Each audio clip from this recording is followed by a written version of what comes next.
Hello everyone, welcome back to your favourite channel Catalyst 400। मेरा नाम है शिव एंड आज हम देखने वाले हैं breathing and exchange of gases. अभी हम मतलब ये पूरी ह्यूमन फिजियोलॉजी हम पढ़ने वाले हैं और हम देखने वाले हैं ये breathing and exchange of gases. ये लेक्चर हम ये चैप्टर हम 4 लेक्चर्स में कंप्लीट करेंगे और उसके बाद हम आगे चैप्टर्स कंप्लीट करेंगे। जितना हो सके मैं इसको 4 लेक्चर में कंप्लीट करूंगा और जितनी जल्दी हो सके उतनी जल्दी कंप्लीट करूंगा। अभी हम ये ये पहला लेक्चर है, तो अभी हम इसमें देखेंगे introductory part and human respiratory organs. तो मुझे आप बताओ, हमें एनर्जी के लिए खाना जरूरी है या उसके लिए कुछ जो हम खाते हैं उसको डाइजेशन के लिए भी हमें कुछ लगता है? तो हाँ, लगता है। जैसे कि हम जो खाते हैं, जो फूड खाते हैं, उससे हम glucose, fatty acid, amino acid बनाते हैं। पर उसको अभी हमने ये फूड खाया और उसको हमने ग्लूकोज में कन्वर्ट किया, पर उससे एटीपी डायरेक्टली थोड़ी बनती है, उसके लिए भी कोई प्रोडक्ट लगता है। तो हम ऑक्सीजन यूज करते हैं, जो ग्लूकोज C6H12O6, इसको हम ऑक्सीजन की मदद से तोड़ते हैं और उससे हम एटीपी बनाते हैं, जो हमारी एनर्जी करेंसी है एनर्जी करेंसी है। और जब हम इसको एटीपी में कन्वर्ट करते हैं, उससे एक बाय प्रोडक्ट निकलता है जो होता है कार्बन डाइऑक्साइड, CO2। अभी ये प्रोसेस कैसे काम करती है, तो हम अभी ये आगे देखेंगे। मुझे बताओ, ये जो प्रोसेस है इसमें ब्रीदिंग और रेस्पिरेशन दोनों भी आते हैं। अभी हम चैप्टर के नाम की तरफ जाते हैं, breathing and exchange of gases. Breathing मतलब क्या होता है? जो हम सांस ले रहे हैं और छोड़ रहे हैं। जैसे कि अभी मैं सांस ले रहा हूँ, इनहेलेशन, जिससे ऑक्सीजन अंदर जा रही है। इनहेलेशन में ऑक्सीजन अंदर जाती है, इनहेलेशन। और जो मतलब हम ऐसे सांस छोड़ते हैं, उसमें हम उससे हम एक्सहेलेशन कहते हैं, जिसमें इनहेलेशन में ऑक्सीजन अंदर जाती है और एक्सहेलेशन में कार्बन डाइऑक्साइड बाहर निकलती है। और इन दोनों के सम को हम ब्रीदिंग कहते हैं। क्या कहते हैं? ब्रीदिंग कहते हैं। अभी आप देखो, ब्रीदिंग को हम दो पार्ट में कन्वर्ट कर रहे हैं, एक इनहेलेशन और एक्सहेलेशन। जो दोनों दोनों को सम को मिला, इनहेलेशन और एक्सहेलेशन दोनों के सम को मिला के ब्रीदिंग कहा जाता है। अभी आप देखो, इसकी परफेक्ट डेफिनेशन क्या हुई।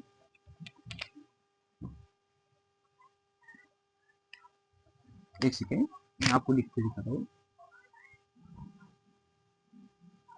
ब्रीदिंग, इसकी परफेक्ट डेफिनेशन हुई द प्रोसेस ऑफ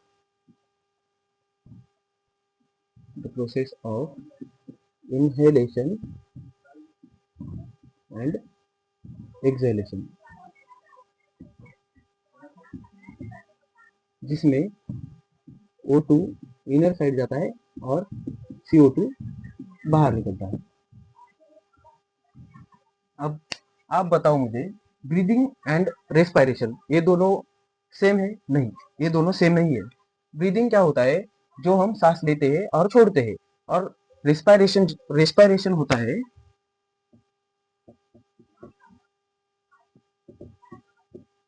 रेस्पिरेशन होता है जो हम ऑक्सीजन यूटिलाइज कर रहे हैं, उसकी मदद से ग्लूकोज को तोड़ना और energy banana.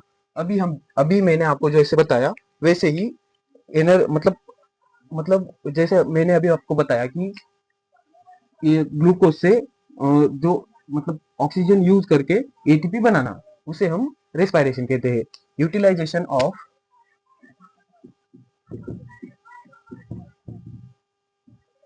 Utilisation of oxygen oxygen to indirectly indirectly making indirectly break down the molecules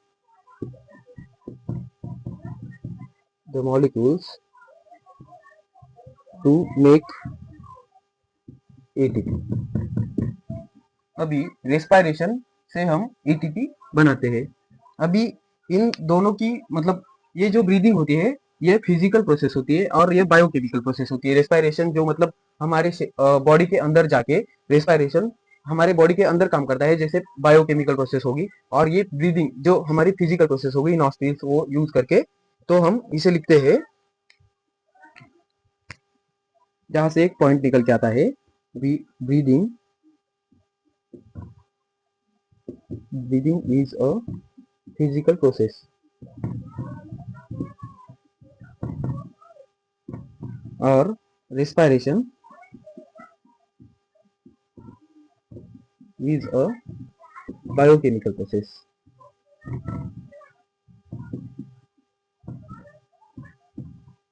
biochemical process. अभी आपको मतलब ये नोट्स बनाने की जरूरत नहीं है, मैं जो कह रहा हूँ मैं जो बोल रहा हूँ उसके ऊपर ध्यान दो। बाद में ये नोट्स मैं आपको मेरे टेलीग्राम चैनल के ऊपर डाल दूंगा, वो भी हैंड रिटन नोट्स बना के दूंगा। अभी हम देखेंगे कि हमारे पास जैसे एक ऑर्गन है रेस्पिरेशन के लिए जैसे कि लंग्स, वैसे ही किसी और अदर ऑर्गेनिज्म के पास कोई और ऑर्गन होगा जो उस मतलब रेस्पिरेशन के लिए डिपेंड करता होगा। जैसे कि स्पॉन्जेस मतलब वो भी डिपेंड करता है उनके मतलब हैबिटेट पे और लेवल ऑफ ऑर्गेनाइजेशन पे। जैसे कि स्पॉन्जेस स्पॉन्जेस क्या करते हैं मतलब छोटे होते हैं, एकदम छोटे, उनके उनकी मतलब बॉडी वॉल एकदम थिन होती है। तो वो क्या करते हैं उनकी बॉडी से ही रेस्पायर करते हैं। जैसे कि मतलब उनकी एकदम थिन वॉल से मतलब बॉडी वॉल होती है एकदम थिन, और वो गैसेस एक्सचेंज उनकी बॉडी से ही करते हैं। और हमारे पास लंग्स होते हैं जैसे हम मतलब डिपेंड है कि कैसे हैबिटेट पे क्या नहीं, वो देखते हैं अभी।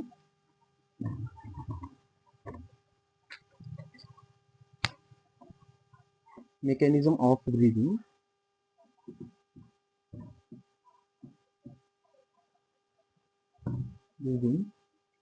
इन डिफरेंट एनिमल्स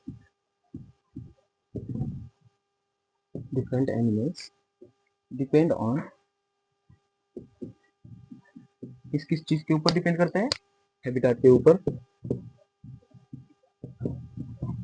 मतलब ये कहाँ पर रहते हैं, पानी के अंदर, वो जमीन पर या हवा में। जैसे कि हम जमीन के ऊपर रहते हैं, फिशेस पानी के अंदर रहते हैं, वैसे ही ये कहाँ पर रहते हैं। और दूसरा लेवल ऑफ ऑर्गेनाइजेशन,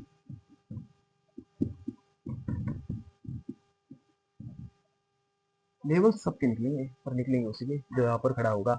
वैसे ही ये इनका लेवल होता है जो ऑर्गेनाइजेशन होती है, जो उनका मतलब उनके अंदर डेवलपमेंट हुई है उसके उसके ऊपर डिपेंड होके ये रेस्पायर करते हैं। अभी यहाँ से एक पॉइंट निकल के आता है हायर ऑर्गेनिजम्स।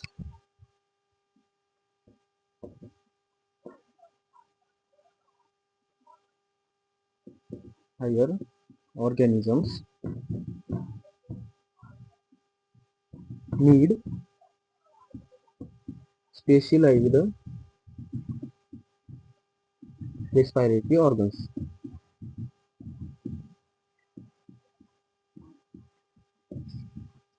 अभी हायर ऑर्गेनिजम्स मतलब हम या फिर कोई भी बड़े ऑर्गेनिजम्स होते हैं, उनके पास एक ऑर्गन होता है जो उनको रेस्पिरेशन में काम करता है, हेल्प करता है। और जो छोटे ऑर्गेनिजम्स होते हैं उनके पास मतलब छोटे छोटे ऑर्गन्स होते हैं, या फिर किसी के पास ऑर्गन्स नहीं होते, वो स्किन से रेस्पायर करते हैं। अभी देखते हैं इसके अंदर हम ऑर्गन्स के अंदर ऑर्गेनिज्म के अंदर कौन से ऑर्गन्स होते हैं, फाइलम की हेल्प से देखते हैं। अभी मतलब एकदम से मैं आपको नहीं बता सकता कि कौन से ऑर्गन्स है, कौन से ऑर्गेनिजम्स है, उसको नहीं बता सकते। तो हम यहाँ पर डालेंगे एनिमल्स और यहाँ पर रेस्पिरेटरी ऑर्गन्स।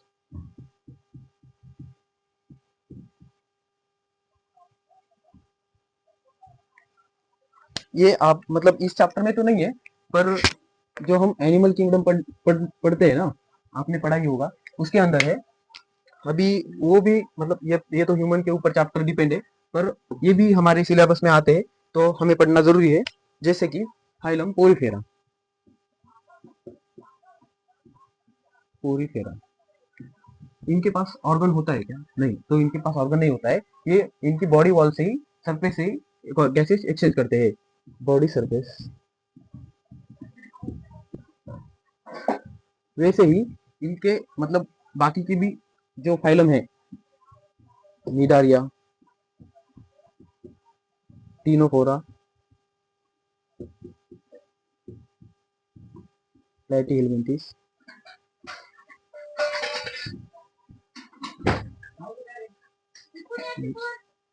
Annelida, स्केलमिंथस,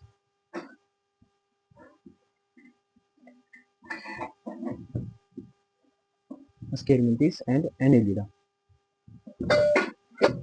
Annelida.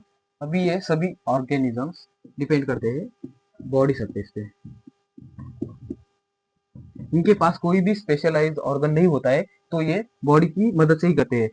पर यहाँ पर जो एनिलिडा है, वो क्या करता है, बॉडी से ही रेस्पायर करता है, पर उसके पास होती है मॉइस्ट स्किन बॉडी, जो थोड़ी सी मतलब गीली होती है, और उसके नीचे ही मतलब ये अगर बॉडी सरफेस है और उसके नीचे ही ये ब्लड वेसल्स होती है, तो इसको एकदम थिन बॉडी, मतलब थिन बॉडी होने की वजह से ये एकदम इजीली होता है इनको रेस्पायर करना, गैसेज एक्सचेंज करना। तो इसे हम मॉइस्ट क्यूटिकल भी कह सकते हैं। इसके बाद हमारे पास आता है आर्थ्रोपोडा।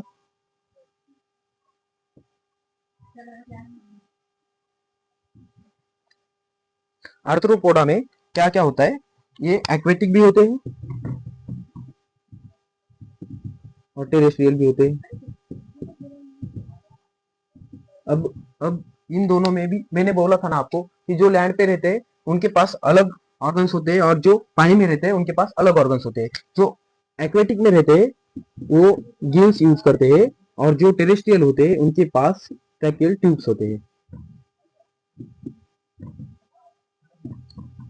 अभी हम देखेंगे, मतलब ये गिल्स जो होते हैं ये एक्वेटिक में होते हैं, और टेरेस्ट्रियल में जो होते हैं वो ट्रैकियल ट्यूब्स होते हैं। उसके बाद हम देखेंगे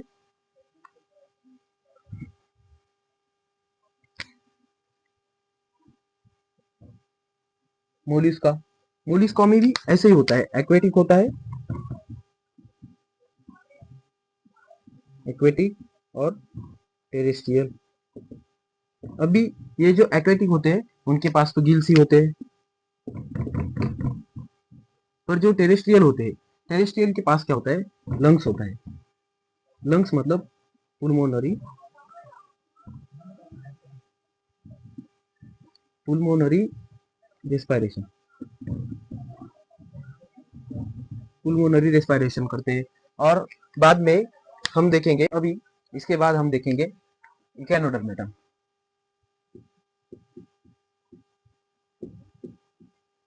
इकेनोडर्मेटा में क्या यूज होता है, ट्यूब्स। और इसके बाद आते हैं हेमिकॉर्डेटा। हेमिकॉर्डेटा, हेमिकॉर्डेटा में गिल्स। अभी आपने देखा हेमिकॉर्डेटा में गिल्स आते हैं, जिसे हम ब्रांचियल रेस्पिरेशन कहते हैं, ब्रांचियल रेस्पिरेशन। उसके बाद हम देखेंगे कॉर्डेटा, जिसमें हम आते हैं मैमल्स। क्या देखेंगे, कॉर्डेटा। कॉर्डेटा में भी क्या क्या आता है, यहाँ पर देखो, fishes, fishes, amphibians, reptiles, birds and mammals, जो हम मैमल्स। फिशेस में क्या यूज होता है, गिल्स।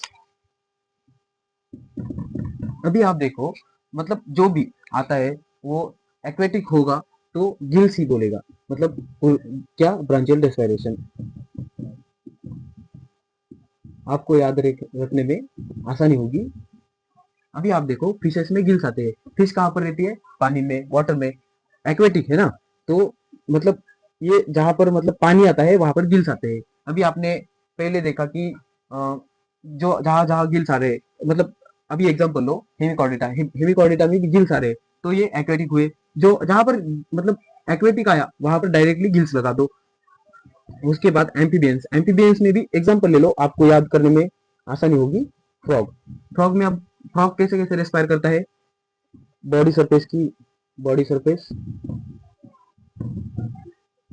बुक्कोफेरिंग्स,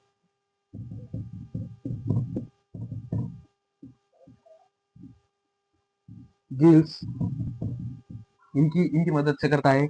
और रेप्टाइल्स किसकी मदद से मतलब किसकी हेल्प से करते हैं, लंग्स की, लंग्स, लंग्स को हम क्या बोलते हैं, पुल्मोनरी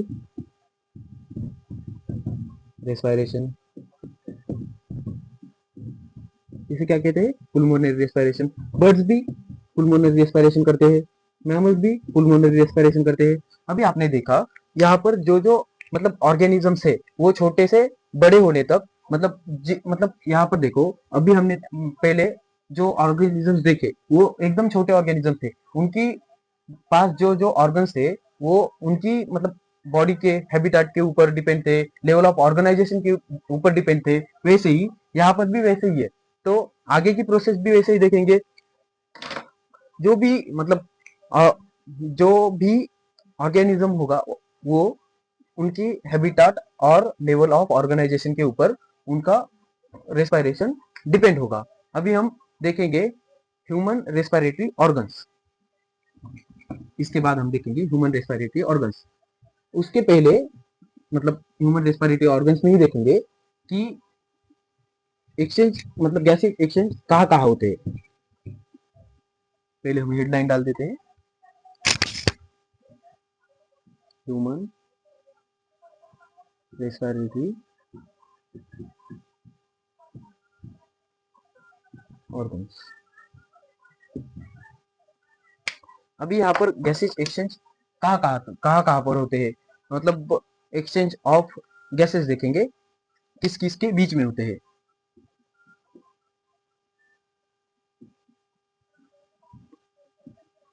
एक्सचेंज ऑफ गैसेज देखेंगे यहाँ कहाँ पर होते हैं। Firstly between the atmospheric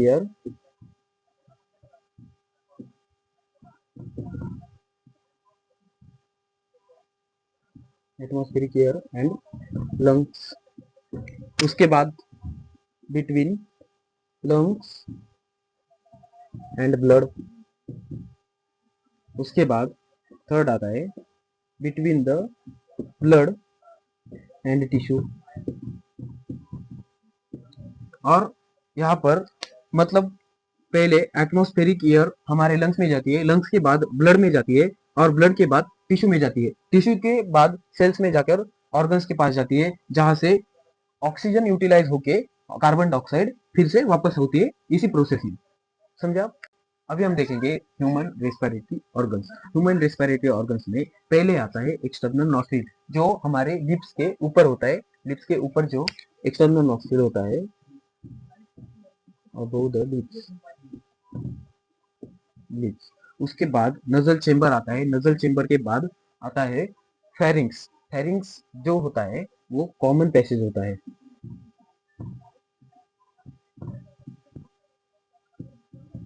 common passage होता है फॉर फूड एंड एयर। ये कॉमन पैसेज हुआ फूड और एयर के लिए। इसके बाद आता है लैरिंग्स। लैरिंग्स जो होता है कार्टिलेजिनस बॉक्स होता है,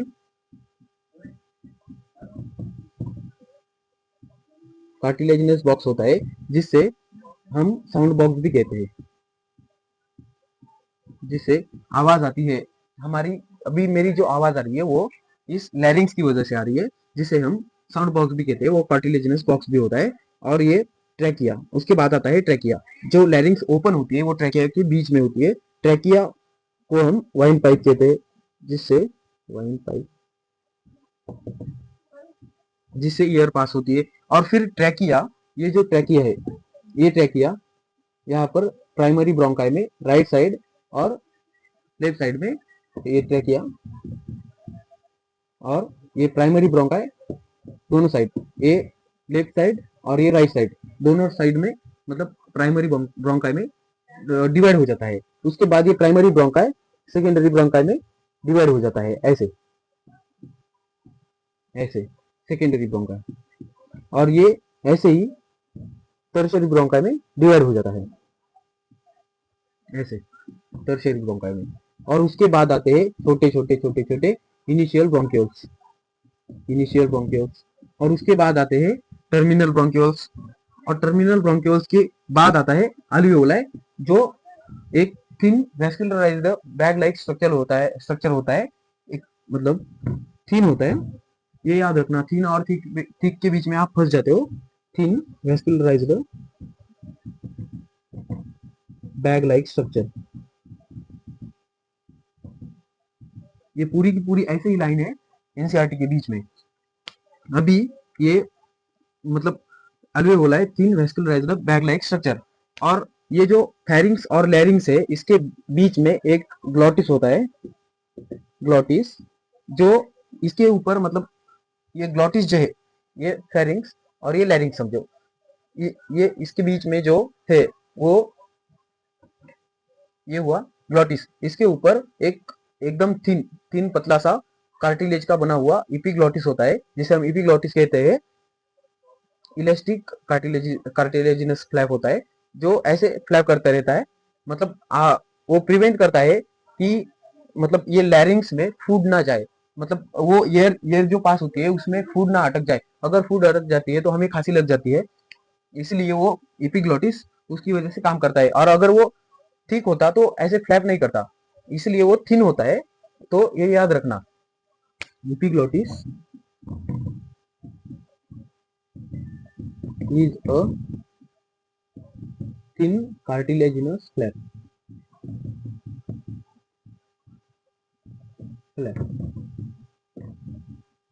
आपको ये समझ में आया, ये पॉइंट है, ये याद रखना।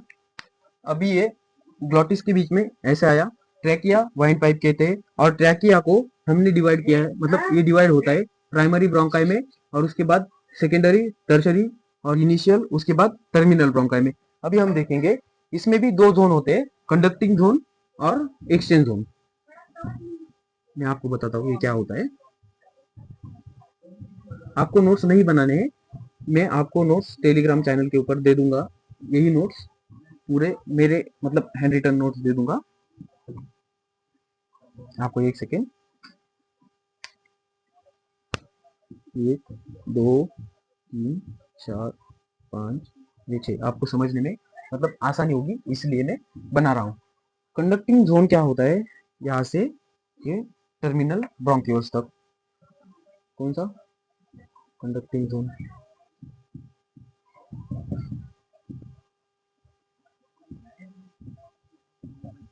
कंडक्टिंग जोन होता है ये external nostril, nasal chamber, pharynx, लैरिंग्स, trachea, primary bronchi, secondary bronchi, tertiary bronchi, initial bronchi और टर्मिनल ब्रोंक्यूल्स की ब्रोंक्यूल्स को मिलाकर ये कंडक्टिंग जोन होता है, जो ट्रांस मतलब जो हेल्प करता है ट्रांसपोर्ट ऑफ गैसेस,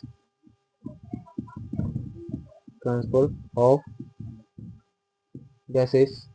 दूसरा मतलब अभी आपको इतना तो समझ में आ ही गया होगा कि यहाँ पर गैसेस ट्रांसपोर्ट होते हैं, ब्रिंग्स मतलब, और ये किस में काम आता है, brings air temperature to body temperature, brings air temperature to body temperature. अभी जो ये बाहर की हवा है, मतलब जो भी ऑक्सीजन जाने वाला है हमारे अंदर, बाहर की हवा, वो उसे मतलब हमारी बॉडी के हिसाब से, वो बॉडी का जो टेम्परेचर होता है उसके हिसाब से, अगर वो बॉडी के टेम्परेचर से कम टेम्परेचर हुआ उस एयर का, तो वो टेम्परेचर बढ़ा देता है, अगर ज्यादा हुआ तो उसे कम कर देता है। इसे कंडक्टिंग जोन कहते हैं। फिर थर्ड क्या होता है, ह्यूमिडिफिकेशन ऑफ एयर,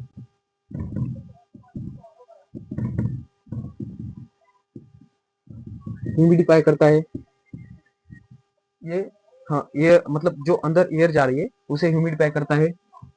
उसके बाद flary flying and purify the air, ये क्लियर भी करता है, ये मतलब ये एक्सटर्नल नॉस्ट्रिल जो होते हैं उसके अंदर हमारे यहाँ मतलब हेयर्स होते हैं जहां पर जो अनवांटेड जो डस्ट होती है वो वहीं पर रहती है, और वही वही से ही मतलब जो हमारे फॉरेन पार्टिकल्स अंदर ना जाए, इसलिए वो क्लियरिफाई करती है उस अ, उस एयर को, जो फॉरेन पार्टिकल अंदर ना जाए इसीलिए। उसके बाद आता है रेस्पिरेटरी जोन। रेस्पिरेटरी जोन में अल्वियोल आते हैं। रेस्पिरेटरी जोन, रेस्पिरेटरी जोन में क्या क्या आता है? Respiratory zone, alveolar alveole alveolar duct,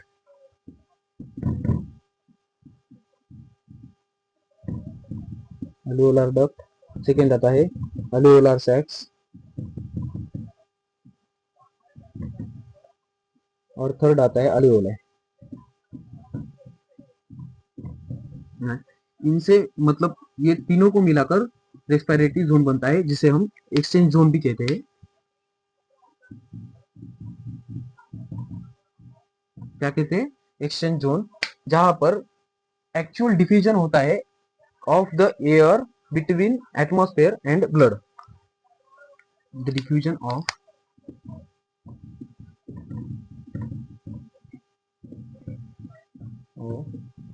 air between atmosphere and blood, इन दोनों के बीच में यहाँ पर डिफ्यूजन होता है द एयर का। उसके बाद लंग्स कहाँ से स्टार्ट होते हैं? लंग्स स्टार्ट होते हैं ये 1 2 3 4 5 और 6 से।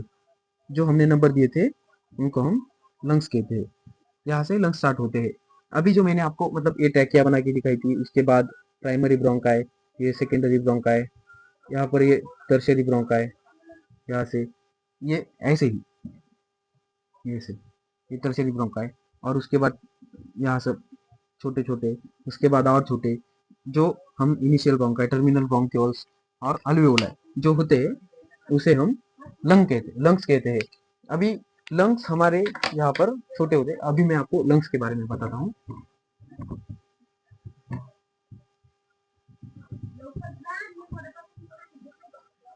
अभी हम देखने वाले लंग्स। लंग्स कहाँ पर सिचुएटेड होते हैं? लंग्स आर सिचुएटेड बिटवीन और in the thoracic chamber,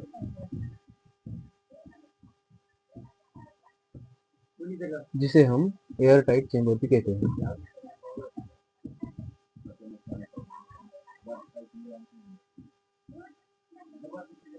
air tight chamber कहते हैं। अभी हमारे पास जो दो लंग्स होते हैं, मतलब ये देखो, ये हमारी बॉडी है, और यहाँ पर आ गया डायाफ्राम। अभी ये लंग आ गया, फर्स्ट लंग, और जो राइट लंग होता है उसे ऐसे बना लेते हैं। अभी हम इसे क्या कहते हैं? ये जो लंग है इसके बीच में स्टर्नम आता है, और यहाँ पर ये कार्डियक नॉच, इसे कार्डियक नॉच कहते हैं। कार्डियक नॉच कहते हैं। ये लेफ्ट लंग हुआ, ये राइट लंग हुआ, और ये लेफ्ट लंग हुआ। राइट लंग और लेफ्ट लंग, राइट लंग में मतलब लेफ्ट लंग में थोड़ा सा कार्डियक नॉच होता है। ये छोड़ो, अभी आप देखो जो मतलब ये जो हमारे लंग्स दो है, इसे हम एयर टाइट चेंबर के अंदर, थोरेसिक चेंबर के अंदर सिचुएटेड है, जिसे ये डॉर्सली मतलब डॉर्सली ये पीछे पीछे डॉर्सली किससे कनेक्टेड, मतलब किससे कनेक्टेड होते हैं? वर्टिब्रल कॉलम से। वेंट्रली ये स्टर्नम से, और लेटरली मतलब ये स्टर्नम से, और लेटरली मतलब ये साइड से रिब्स, ये जो हमारे रिब्स होते हैं ना, इससे इससे कनेक्ट होता है। और लोअर साइड में जो डायाफ्राम होता है, ये डोम शेप, मतलब ये देखो ना अभी, ऐसा ऐसा ऐसा डोम शेप, जिसे हम डायाफ्राम कहते हैं, उससे सिचुएटेड होता है। और अभी आपको मैं समझाता हूँ। ये देखो, ये हमारा लंग है, ये मेरी मुट्ठी जो ये लंग है, और उसके ऊपर ये जो कवरिंग है, जो प्लूरल मेम्ब्रेन जिसे हम कहते हैं, ये फर्स्ट प्लूरल मेम्ब्रेन और ये नीचे की, जिसे हम मतलब ये इनर साइड की जो जिसे हम विसरल प्लूरा कहते हैं, और ये जो बाहर की होती है पैराइटल प्लूरल मेम्ब्रेन कहते हैं। और इसके अंदर मतलब ये जो ये लंग है, इसके पास होती है विसरल प्लूरल मेम्ब्रेन, और उसके ऊपर होती है पैराइटल प्लूरल मेम्ब्रेन, और उन दोनों के बीच में फ्लूइड होता है, प्लूरल फ्लूइड, जिसे हम प्लूरल फ्लूइड कहते हैं। अभी हम वो भी लिखेंगे।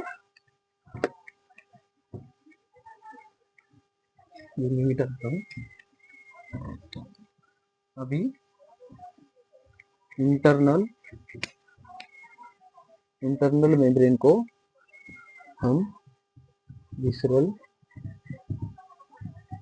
विसरल प्लूरल मेम्ब्रेन कहते हैं, जो मतलब विसरल प्लूरल मेम्ब्रेन कहते हैं, जो कांटेक्ट में होती है लंग के,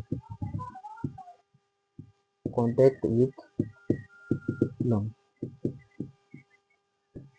और जो आउटर मतलब एक्सटर्नल होती है,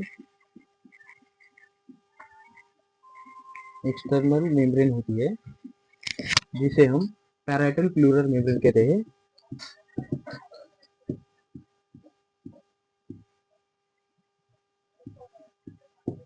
वो किसके साथ कांटेक्ट में होती है? अभी ये इंटरनल मेम्ब्रेन, जिसे हम विसरल प्लूरल मेम्ब्रेन कहते हैं, वो कांटेक्ट में होती है लंग्स के, और जो एक्सटर्नल प्लूरल मेम्ब्रेन है उसे हम पैराइटल प्लूरल मेम्ब्रेन कहते हैं, कांटेक्ट में होती है थोरैसिक चैम्बर के।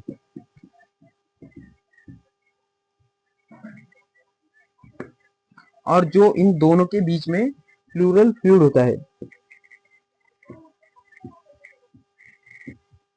इन दोनों के बीच में, बिटवीन देम, इन दोनों के बीच में जो प्लूरल फ्लूइड होता है, इसे ये मतलब काम करता है, reduces the friction with thoracic lining. क्या करता है? Reduces the friction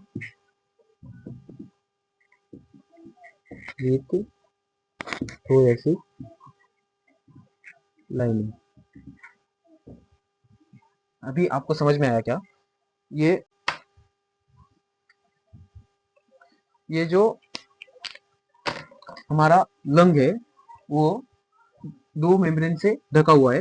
visceral pleural membrane जो इनर साइड में होती है वो कांटेक्ट में होती है लंग्स के, जो सेकेंड होती है उसके ऊपर, उसे हम पैराइटल प्लूरल मेम्ब्रेन कहते हैं, वो थोरेसिक चैम्बर के कांटेक्ट में होती है।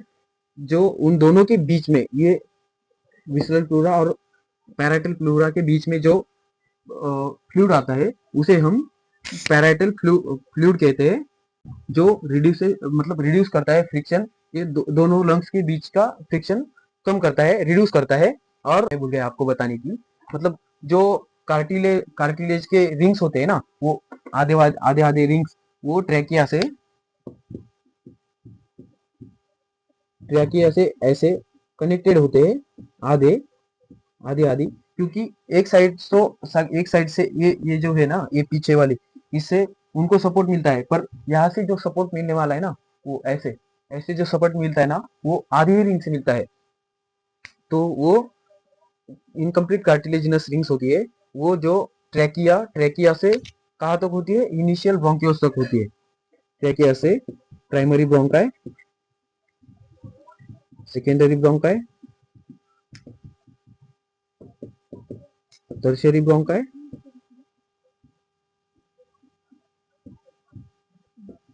And initial bronchiole.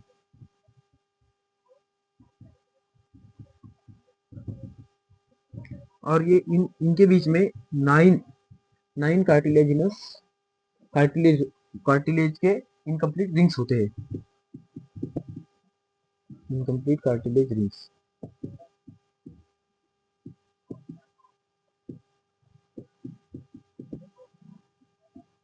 होते हैं, जो इनको कोलैप्स होने से बचाते हैं। मतलब अगर ये एकदम पतला होता है ना, तो इसके अंदर से एक बार हवा चली गई या फिर फूड चला गया, तो ये क्या होता है? चिपक जाता है। ये ना चिपके, इसलिए इनको ऐसे रखने के लिए कार्टिलेज की रिंग्स होती है। आज के लिए इतना ही।